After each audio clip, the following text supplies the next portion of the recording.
Muito bem.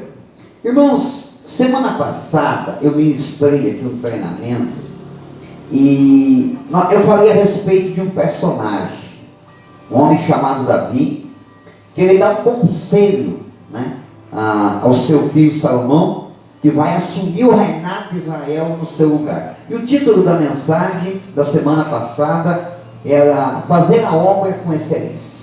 Era mais ou menos esse o recado que Davi estava dando para Salomão.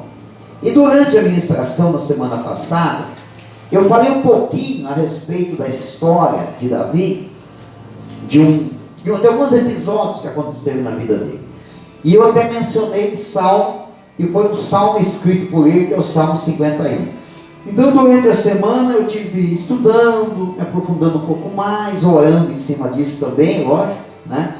E tive o desejo no coração de falar um pouquinho mais a respeito disso, porque talvez em algum momento, na nossa vida, ela quase que se assemelha com a vida de Davi em alguns acontecimentos.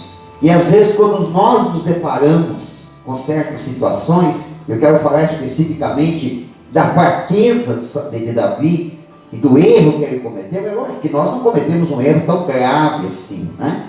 Você vê que diante de Deus a gente não pode dizer assim, que o nosso pecado é menor que o pecado dos outros, né? Que a nossa falha, que o nosso erro, ele não é tão relevante como o erro das outras pessoas.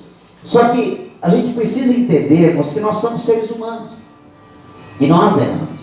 E às vezes, quando nós ouvimos falar de alguém que já tinha uma certa posição, alguém que já tinha um certo destaque na obra de Deus, e essa pessoa, ela comete um deslize, ela falha de alguma forma, nós como seres humanos, nós temos por mais que Jesus ensinou, por mais que Jesus falou a respeito disso, nós temos uma tendência julgadora muito grande. O nosso primeiro intuito é apontar o dedo e é julgar a pessoa. E nós, por mais que a gente admira demais aquela pessoa, por mais que a gente enxergue aquela pessoa como um grande homem de Deus, uma grande mulher de Deus, quando essa pessoa comete deslize, parece que o brilho dela acaba para nós. E aí, se porventura acontece algo semelhante conosco, da mesma forma, de algum momento, as pessoas também se comportam dessa maneira, ao nosso respeito, e nós também, de alguma forma, começamos a nos enxergar de uma forma meio que nebulosa, meio que distorcida, e às vezes parece que nós não conseguimos mais nos encaixarmos naquilo que Deus nos chamou. Então eu quero mostrar especificamente isso na palavra de Deus, como que Deus enxerga isso, e como é que Deus trata isso. Então, nós vamos estudar hoje um pouquinho o Salmo 51, tá? Mas antes vamos ler alguns versículos que narram um pouco do acontecimento, para que você possa assim, pegar o meu raciocínio do que eu quero mostrar para vocês. Então, abra a palavra de Deus, lá em 2 Samuel, capítulo 12, tá? Abre aí esse texto, e daqui a pouquinho eu vou falar para você alguns versículos que nós vamos ler. Amém? Então vamos lá. Enquanto isso, eu vou narrar um pouquinho o episódio, só para a gente relembrar e a gente poder mergulhar no acontecimento, certo? Davi ele não era uma pessoa qualquer. Porque eu não posso acreditar que Deus ele vai escolher alguém para uma grande responsabilidade. Deus não vai escolher qualquer pessoa. Deus vai escolher alguém de acordo com o coração dessa pessoa. E a Bíblia deixa bem claro, quando Samuel vai lá para ungir o filho de Jessé, Deus deixa muito claro isso. Não olhe para a aparência, porque eu, o Senhor, eu olho para o coração da pessoa. Então Deus conhecia o coração de Davi. Deus sabia quem era Davi. Então, da mesma forma, irmãos, Deus sabe quem nós somos. Deus sabe. Deus sabe quem você é. Deus sabe quem Davi era. Deus sabe aquela pessoa que talvez você enxergava ela com admiração e hoje talvez está olhando para ela com olhos diferentes, porque diz assim, não, pois ela errou, essa pessoa pecou, ela falou. Deus conhece o coração. Nós não conhecemos o coração das pessoas. Só conhecemos, e se conhecemos é de forma superficial. Mas Deus não, Deus conhece de forma aprofundada. Deus sabe da intenção de todo mundo. O ser humano é falho em julgar. É por isso que Jesus disse, não julgue a ninguém. Porque o ser humano ele é falho em fazer julgamento. Então Davi, ele era um homem segundo o coração de Deus. Ele era um homem bom, ele tinha o coração. Deus fez a escolha certa. E Davi ele começou a se destacar dentro do propósito de Deus. Qual era o propósito de Deus para Davi? Que ele governasse Israel, mas não era apenas um governo militar, não era apenas um governo monarca. Deus queria que Davi governasse o povo de Israel num caráter espiritual. Deus queria um homem de Deus governando Israel. Deus queria um homem de Deus. Então Davi ele cresceu nisso, ele prosperou nesse intento de Deus. Irmãos, veja bem, Deus tem um propósito na tua vida. Deus tem um propósito na tua vida. Deus ele quer te usar dentro do propósito de Deus. Ele quer te usar. Ele quer que você crescer. Tem que ser uma coisa contínua. Como diz a palavra de Deus, a vereda do justo é como a luz da aurora, que vai brilhando mais e mais até ser dia perfeito. Deus quer o crescimento nosso. Na área que Deus te chamou, te escolheu, eu não vou citar aqui áreas específicas, mas aí no teu coração começa Deus trabalhar, começa a arder o desejo, a satisfação, o prazer de ser um instrumento na mão de Deus. Então Deus ele vai te usar de acordo com o teu coração. E Davi ele começa a crescer, ele começa a prosperar. As coisas começam a dar certo na vida de Davi. Por quê? Porque ele está fazendo tudo de forma correta. Ele está seguindo a orientação de Deus. Ele está fazendo o que Deus quer que ele faça. Ele foi lá, venceu o gigante Golias, enfrentou Golias e venceu. Ele passou a ser um general de batalha, comandando um pelotão do exército do rei Saul. Ele foi instrumento da mão de Deus, tocando uma harpa, para que Saul se sentisse aliviado de um espírito maligno que lhe atormentava. Ele começou a ser perseguido pelo rei Saul, porque percebeu que Davi seria o seu sucessor. E Davi soube se comportar diante dessa perseguição, não se levantando contra o rei, porque entendia que tudo dependia de um tempo estabelecido por Deus. Então tudo isso Davi está crescendo. Davi ele está avançando, ele está prosperando no chamado de Deus. Até esse instante, Deus ele está se agradando muito de Davi. Agora veja bem, irmãos, veja bem. Tem certas coisas na nossa trajetória que não agradam a Deus.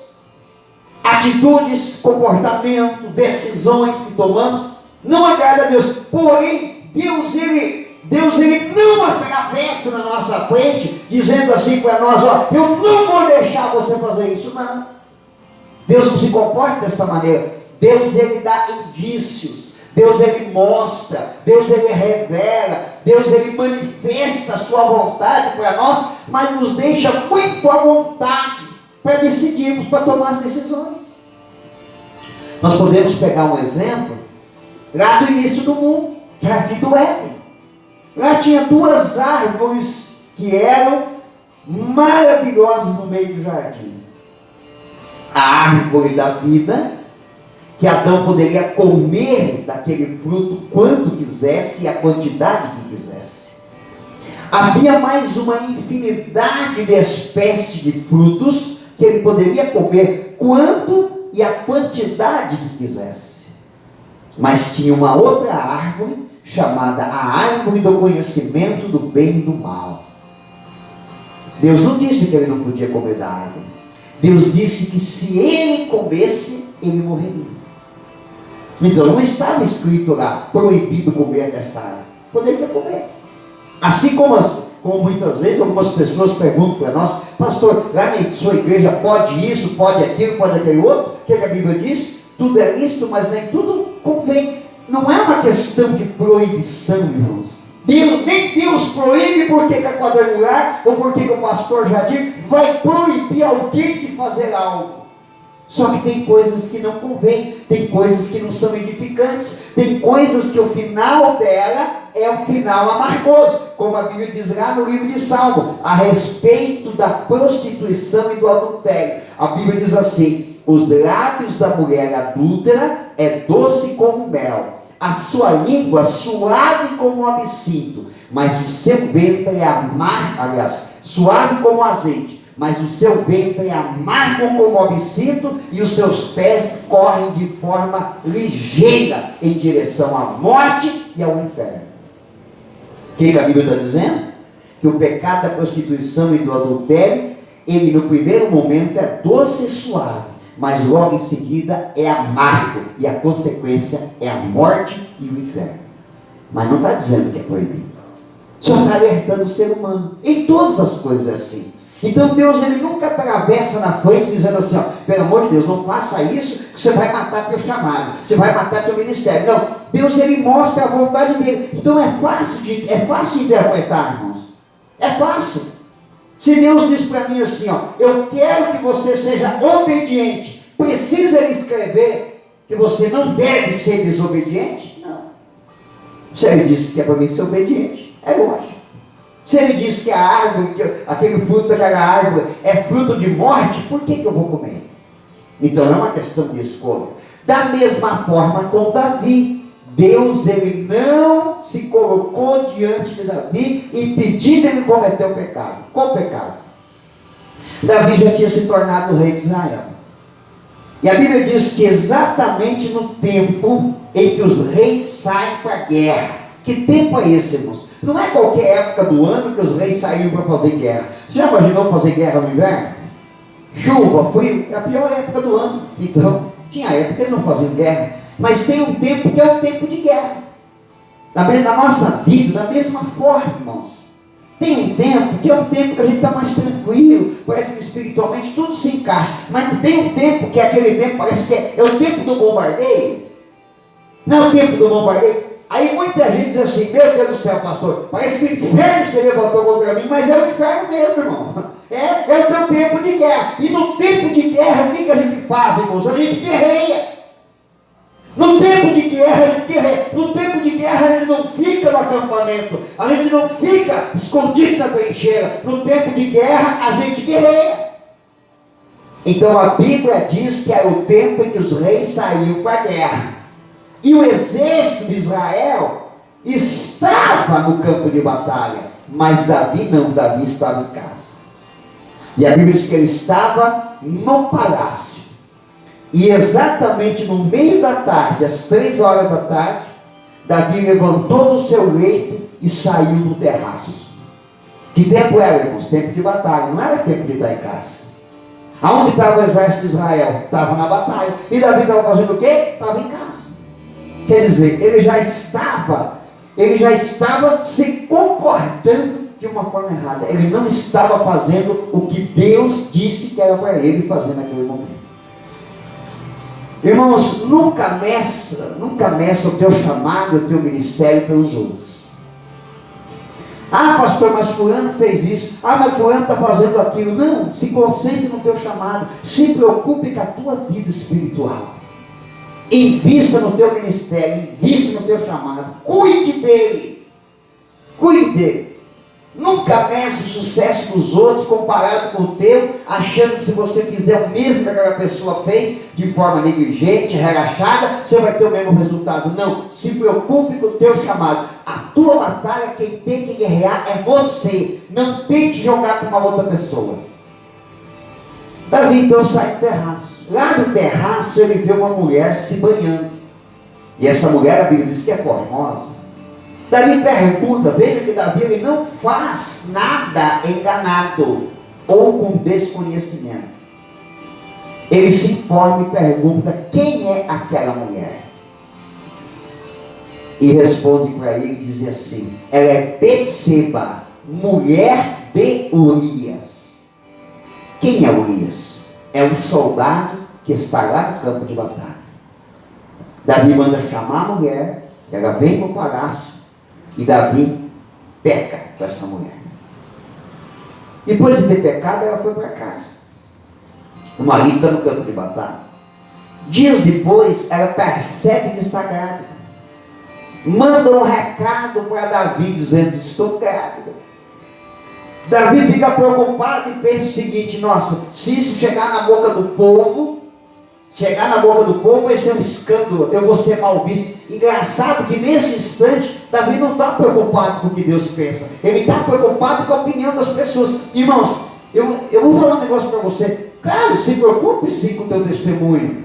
É chato quando as pessoas olham para nós, ficam nos apontando, é lógico que é chato, mas antes de se preocupar com a opinião dos outros, se preocupe com o que Deus está pensando a respeito de você, o que Ele pensa a teu respeito.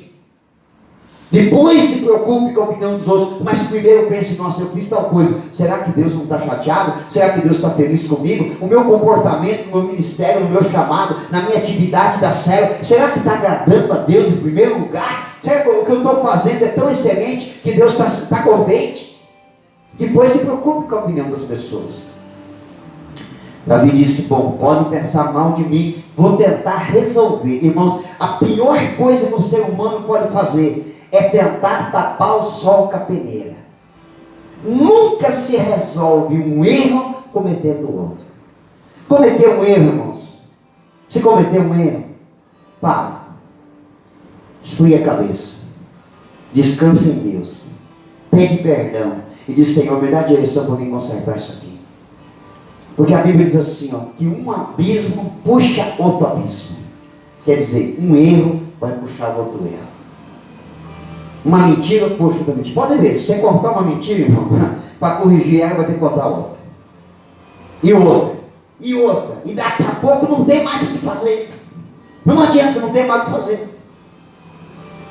Davi disse assim: já sei, ela é casada. Então se ela é casada, está fácil de resolver. Vou chamar o marido dela e mandar ele para casa. Ele vai para casa, vai coabitar com ela, o filho vai ser dele. Mandou chamar o Urias lá do acampamento. O Urias veio. Davi conversou com ele, perguntou como é que estava a batalha, se o soldado, olha só, o rei deveria estar informado, deveria estar lá participando, motivando o seu exército, não está. Agora está preocupado em cumprir o seu erro. Você está vendo como quando a pessoa comete o erro, em vez de corrigir, vai tentar esconder, perde totalmente a direção de Deus? Davi chama Urias, indaga ele sobre a batalha, dá um monte de elogio para ele, diz assim: tira os 3 dias de folga, vai para a tua casa, deita lá com a tua mulher, descansa, depois eu vou te mandar de novo para o campo de batalha. Urias desceu do palácio, quando chegou nos aposentos dos empregados, ele ficou ali e dormiu ali. No outro dia disseram para o rei Davi: olha, Urias não foi para casa, dormiu aqui no alojamento dos empregados. Davi mandou chamar novamente, colocou um banquete, deu bebida para ele, e disse: Urias, por que tu não foi para casa? Ele disse: Senhor meu rei, como é que eu vou para casa se o meu comandante está no campo de batalha, os meus amigos estão lá, os exércitos de Israel estão lá, o nosso Deus, a arca da aliança está lá? Como é que eu vou para casa dormir nos lençóis limpos com a minha esposa, sabendo que o meu povo e o meu Deus estão na batalha? Eu não posso fazer isso. Olha Deus dando a direção, a dica para Elias, para Davi, dizendo: Davi, você está cometendo um erro. Davi tenta impedrar Urias, disse: não, vai para casa. Urias se negou, novamente ficou nos aposentos dos empregados. Então Davi pega e escreve uma carta para Joabe, o comandante do exército. Escreveu uma carta, selou com o anel do rei, lacrou, entregou na mão de Urias e disse assim: entrega para Joabe. Urias levou na própria mão a sentença de morte. Entregou a carta para Joabe. Joabe abriu, estava escrito: conduza o pelotão onde Urias faz parte até perto do campo de batalha, e no calor da batalha se aproxime o máximo que puder da cidade, e no calor da batalha recue e deixe Urias para ser morto. Joabe seguiu a ordem do rei. Atacaram a cidade no lugar onde ela estava mais fortificada. O pelotão de Urias foi na frente, e no calor da batalha os escudeiros recuaram, e os flecheiros inimigos atingiram Urias, e ele morreu. Joabe manda um mensageiro, avisa o rei manda avisar a Betseba, ela cumpre o seu tempo de luto, e Davi traz ela para o palácio e a toma agora como mulher. Deus então manda o profeta Natan levar uma mensagem para o rei Davi.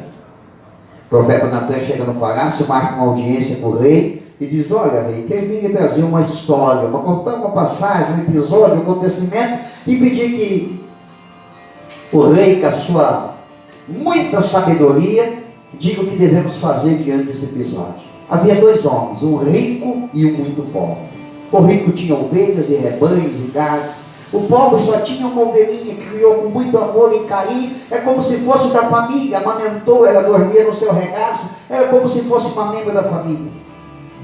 Um dia o rico recebe um viajante, um amigo, e o hospedou na sua casa. Em vez de matar uma ovelha do seu rebanho, ou um novilho do seu rebanho, matou a ovelha do vizinho pobre e deu para o viajante. O que podemos fazer com um caso desse, meu rei? Davi estava puro, de bravo, furioso, e disse assim: ele tem que pagar 4 vezes pela ovelha que ele tirou do seu amigo pobre. Natan olhou para ele e disse assim: então a tua sentença foi por ti mesmo proclamada. 4 vezes você pagará pela vida de Urias, porque esse homem, dessa história que eu te contei, é tu mesmo, rei. É isso que tu fizeste quando você enganaste a Urias e tomasse a única ovelha que ele tinha, a única coisa preciosa que ele tinha, que era a sua esposa. Agora abre a Bíblia para ouvir um pouquinho do que o Natan disse para Urias, para Davi, desculpa. 2 Samuel capítulo 12, versículo 10, diz assim: agora, pois, não se apartará a espada. Foi 4 coisas que aconteceram, mas eu vou citar apenas essa, tá? Agora, pois, não se apartará a espada jamais da tua casa, porquanto me desprezaste e tomaste a mulher de Urias o heteu para ser a tua mulher. Está entendendo? Porque o reinado de Davi, ele estava começando o reinado, eram os primeiros anos de reinado. Está entendendo porque que o reinado de Davi foi um reinado marcado com sangue? Aí olha só o que Davi diz. Então disse Davi a Natan, versículo 13: pequei contra o Senhor, disse Natan a Davi, também o Senhor te perdoou o teu pecado, e tu não morrerás. O que Deus disse para Davi? Que Davi estava perdoando o seu pecado. Deus estava perdoando o seu pecado. Deus perdoou Davi, mas teve uma consequência. Qual foi a consequência? O reinado dele foi marcado de sangue. Ele não pôde construir o templo que ele tanto sonhou em construir.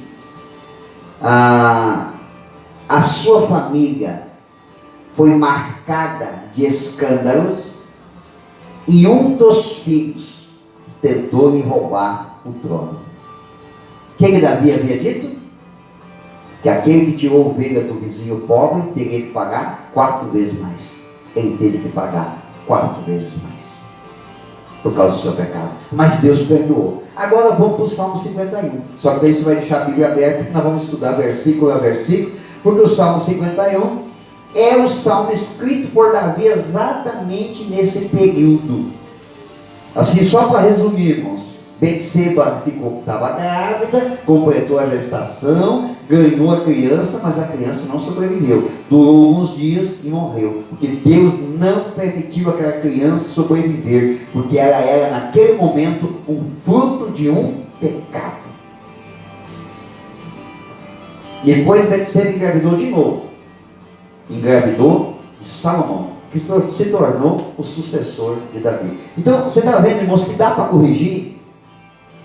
No primeiro momento, irmãos, não tem a consequência? Tem a consequência. Você acha que foi fácil para Davi pagar esse preço? Mas, irmãos, veja, eu quero que você pense bem comigo. Ah, pastor, nós estamos vivendo um outro tempo, é o tempo da graça, porque Jesus morreu na cruz do Calvário. É verdade, irmãos. Agora, o que é a graça para nós, irmãos? É favor não merecido. Nós temos mais acesso ao perdão de Deus do que Davi tinha naquele tempo. Mas não muda a consequência do pecado. Isso não muda. Não muda. Os nossos erros, eles vão gerar consequências. É claro que hoje está mais amenizado por causa da graça, a graça que está em nós. Mas não muda, a consequência do pecado existe. Então, agora veja bem, quem tem que lidar com isso, irmãos? Nós temos que pegar isso e lançar para os outros? Não, é eu que tenho que lidar com isso. Eu que tenho que entender. Agora, dá para corrigir? Dá para corrigir sim. Davi corrigiu. Ele soube corrigir quando ele cometeu um erro. Ele não ficou se martirizando, irmãos. Ele não ficou se martirizando. Aí se você olhar no Novo Testamento, você vai ver, Pedro não cometeu um erro grave. Ele nem com Jesus, irmão, chegou para blasfemar com palavrão. Quando perguntaram para ele, você não é um dos galileus? Não. A Bíblia diz, ele espraguejou. Negou 3 vezes. Mas deu para corrigir? Deu para corrigir. Deu para corrigir. Nós vemos o apóstolo Paulo. O apóstolo Paulo negou a graça, irmãos. Negou. Ele perseguiu o cristianismo. Ele matou gente que era cristão. Deu para corrigir? Deu. Mas teve consequência, não teve? Não teve consequência quando ele se converteu? E Deus mandou Ananias orar por ele. Ananias disse, mas isso é um perseguidor? Ele está matando gente? Deus disse assim, não, ele é um vaso escolhido por mim. Ele há de morrer por causa do Evangelho.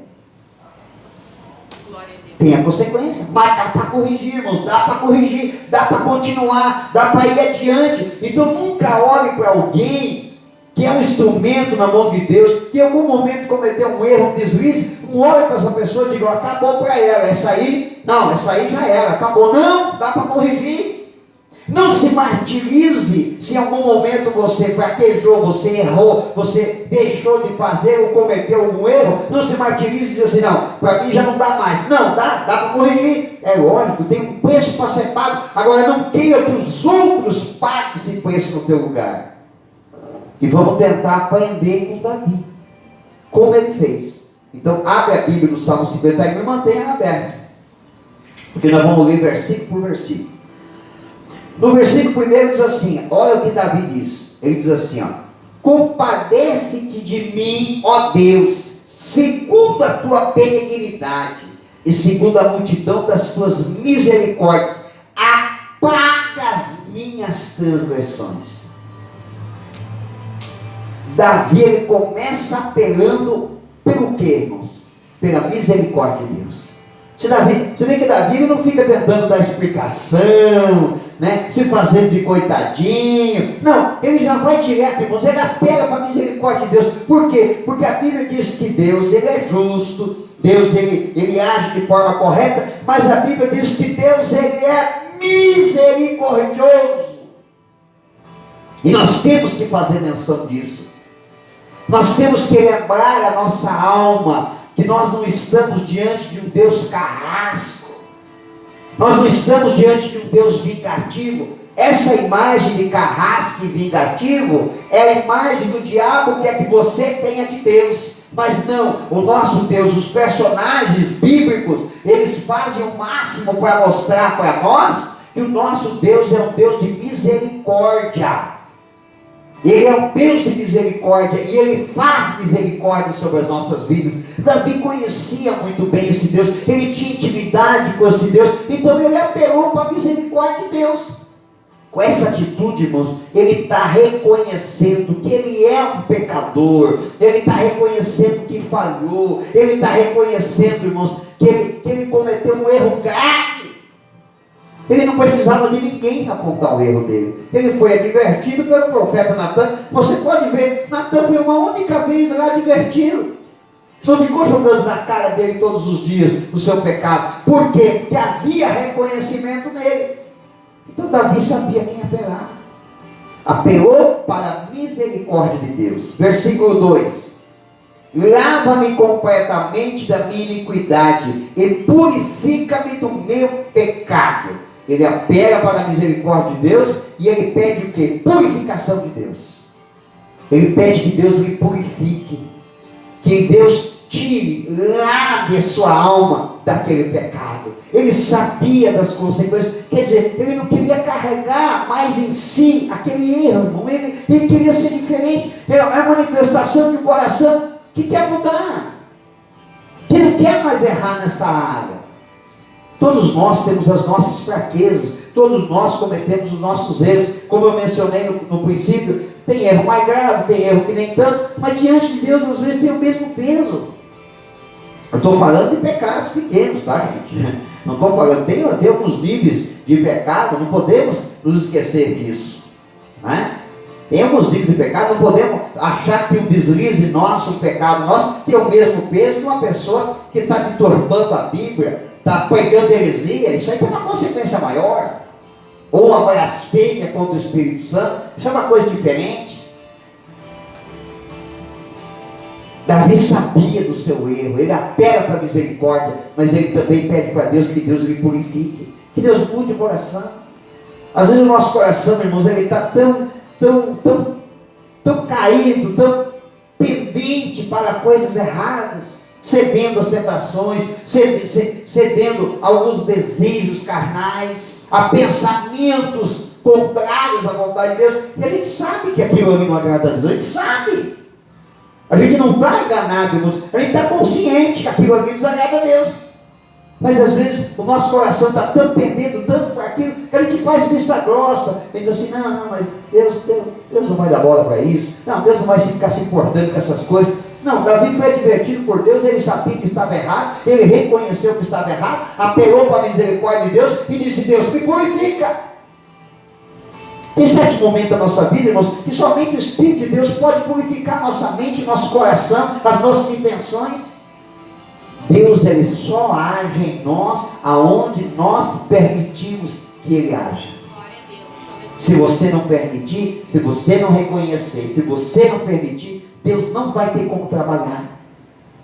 Não adianta ter conhecimento, ter ciência de um pecado, mas não permitir Deus agir. Tem que permitir. Se você não está conseguindo sozinho, tem coisa que ele não vai conseguir fazer sozinho, irmão, não vai. Mas se você não está conseguindo fazer sozinho, você tem que permitir que Deus faça. É isso que Davi está dizendo. Davi está dizendo, olha, me purifica, me lava, purifica-me do meu pecado. Você vê que ele não está falando, de uma maldição, eu acho que tem uma maldição na minha vida, é por isso que as coisas, nessa área, as coisas estão erradas, é por isso que eu não consigo sair desse problema. Não. É igual uma vez um jovem que me procurou. Ele disse, pastor, como é que eu faço para me livrar da impureza sexual? Porque assim, eu não posso ver uma mulher bonita, que eu já fico todo liçado. Foi para ele, eu vou te dar 3 segredos para tu vencer isso: oração, jejum e vergonha na cara. Porque eu conhecia ele, eu sabia como é que ele era, então eu poderia dizer aquilo para ele. Eu sabia como ele era. Ele era sempre mal intencionado. Quando ele chegava na igreja, ele já ia procurando já sentar perto de uma menina mais bonita, já puxar conversa com ela. Por quê? Porque ele já vinha para a igreja mal intencionado. Então uma pessoa dessa tem que criar vergonha na cara. Oração, jejum e vergonha na cara. Não adianta tentar jogar para cima dos outros. Tem que reconhecer, irmão, nessa área eu peco, nessa área eu falho. Nessa área aqui é meu calcanhar de Aquiles. Então, Deus, esse é o meu pecado, eu reconheço, me purifica. É isso que Davi está dizendo. Ele está dizendo, me purifica. O meu coração está muito pendido por essas coisas. Então, me purifica, Deus, me tira. Irmão, se você não gastar tempo em oração, falando da tua fraqueza e buscando de Deus, dificilmente você vai vencer, né? Se você tentar empurrar ela, irmãos, fala a verdade, não fale para mim, Mas tem tentação nossa que nós temos vergonha até de pensar nela. Quem dirá falar com Deus a respeito dela? Quem dirá falar para alguém? Falar para alguém que em algum momento aquilo ali passou pela nossa mente. E o pior é que algumas coisas elas são recorrentes. Elas estão todos os dias passando pela nossa mente. Que chega a dar vergonha. Deus o livre, jamais contarei para alguém isso. Ainda bem que aqui na igreja católica tem que confessar o pecado do padre, né? Já imaginou se tivesse que contar o pecado para o pastor? Fala a verdade para mim, irmãos. Quem era católico, fervoroso, que ia na igreja, você contava todos os seus pecados para o padre? Contava nada, irmão. Era só eu que não contava. Entrava no confessionário, fazia uma lista e dizia: isso aqui eu vou parar, isso aqui eu não vou parar. Deus só não parar isso aqui, padre. É lógico, irmão, não estou fazendo uma brincadeira, mas é uma realidade. É ou não é? É uma realidade. Davi foi sincero, disse: Deus, me purifica desse pecado. Quando ele toma essa atitude, irmãos, ele está dizendo assim: porque eu sozinho não vou conseguir. Não tente lutar com a tentação sozinho. Deixe Deus fazer a obra que é melhor. Vamos ver o que ele diz no versículo 3. Olha só: pois eu conheço a minha transgressão, e o meu pecado está sempre diante de mim. Ele sabia, e ele reconhecia, irmão, ele reconhecia. Quando ele diz: o pecado está diante de mim, é porque ele levantava de manhã, o pecado estava com ele. Ele ia para o almoço meio-dia, o pecado estava com ele. Ele ia deitar à noite, o pecado estava com ele. Estava diante dele. É uma coisa que já estava fazendo parte da vida dele. Então ele reconhece, ele sabe, ele diz: eu reconheço a minha transgressão, eu sei o meu pecado está sempre diante de mim. O pecado estava afrontando Davi, não era Deus que estava confrontando Davi, era o próprio pecado. Mas ele não tenta esconder, irmãos, ele não tenta enfiar embaixo do tapete, fazer de conta que está tudo bem. Não, ele reconhece, ele assume. Essa é a posição de alguém que quer vencer, que quer consertar onde errou, que quer seguir adiante e ter uma vida abençoada, não ver o seu ministério morrer. Tem um testemunho que eu vi há muitos anos atrás, é o testemunho de uma igreja bem tradicional e conservadora, mas é um testemunho que eu gosto. Havia um grupo de louvor, na verdade é uma banda de música da igreja, instrumento de sopro. Essa igreja é bem tradicional, eles têm assim grupos de instrumento de sopro, que é uma coisa mais linda, é bonito de ver eles tocar. E esse grupo era grande, e o regente, o líder, aquele que comandava o grupo, tinha uma vida com Deus exemplar. E Deus revelou para ele que 2 membros do grupo estavam em pecado. Então um dia, que era um dia de ensaio, o pessoal chegou para o louvor, para preparar o ensaio, para se preparar para o louvor, e o regente pegou e disse assim: irmãos, tem 2 membros aqui nossos que infelizmente estão em pecado e Deus me revelou. Então eu não posso deixar eles fazer parte do ensaio hoje, enquanto eles não corrigirem a vida deles. É o irmão fulano de tal e o irmão fulano de tal. As igrejas mais tradicionais são bem diretas, né? A gente pode até estranhar, irmãos, mas se você olhar biblicamente, não fazem errado. Não fazem errado. Se a igreja mantivesse a tradição da doutrina que tinha antigamente, nós teríamos menos problemas nessa área. Menos problemas. Porque a disciplina de um serve para divertir o outro. Para ver que não pode ficar brincando com Deus, se Deus está cuidando da obra. Quanto mais a gente tenta ser delicado, mais a gente erra. Porque daí a gente cada vez mais é conivente com ele. Então eles foram bem diretos. Um deles não admitiu o pecado, ficou furioso, pegou o instrumento, bateu, né? Colocou o instrumento lá dentro da caixinha, bateu, xingou o líder, né? Revoltado, ele saiu furioso. O outro não, baixou a cabeça e começou a chorar. E as lágrimas pingavam em cima do instrumento. E ele secava com paninho. Porque ele gostava muito de fazer.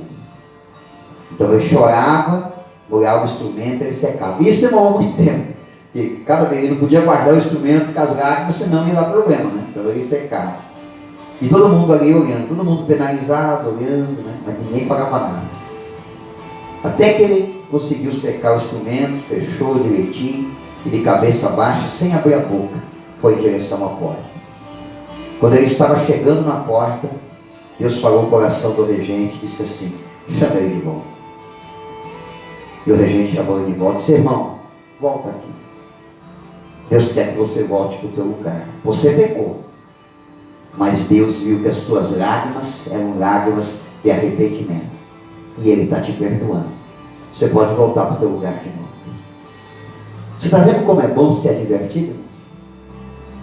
Não é bom ser corrigido por Deus? É bom. É bom para quem? É bom para quem realmente gosta de fazer a vontade de Deus, e no coração é que nem coração de Davi, e quando é advertido, reconhece o seu erro e quer continuar fazendo para Deus. Irmãos, é bom ser corrigido? Não é. Dói. Dói. Ser corrigido dói. Mas quando a gente ama a obra de Deus de verdade, a gente não se revolta. Não se revolta. A gente recebe aquilo como uma correção. Vai doer, você vai chorar. Você vai derramar lágrimas. Mas se as tuas lágrimas forem verdadeiras, Deus vai falar o coração do líder, do regente, seja quem for, do profeta, e vai dizer assim, ó, o pecado dele está perdoado. O que Natan disse para Davi? Deus está dizendo que está perdoando o teu pecado. Vai ter uma consequência, mas Deus está perdoando. Então, quando a gente é corrigido, irmãos, quando a gente é corrigido por Deus, Deus não quer te corrigir para te perder.